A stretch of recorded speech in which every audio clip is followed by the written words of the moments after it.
अतिउष्णता आणि त्यात वाढलेलं तापमान। हे बघा, सहस्त्रकुंडचं जे मेन कुंड आहे ते कुंड तुम्हाला या व्हिडिओमध्ये दाखवत आहे। बघा, हा कुंड सर्वत्र कोरडा आहे। काही काळामध्ये पुरातन माणसं असे म्हणत होते की या कुंडाला 12 गावचं सूम आणलं तरीही या कुंडाचा अंत लागत नाही, अशी एक म्हण होती। पण ती म्हण आता प्रत्यक्षात साक्षात या कुंड सांगत आहे की हा कुंड आता कोरडा झालेला आहे। बघा, हा दृश्य तुम्हाला जागो MTV आपल्या कॅमेऱ्यामध्ये टिपलेले आहे आणि हेच टिपलेले दृश्य तुम्हाला दाखवत आहे।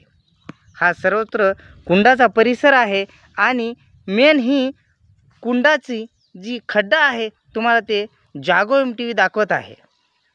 बघा, हा सर्वत्र कुंडाचा परिसर, कुठेही पाण्याचा थेंब नाही आणि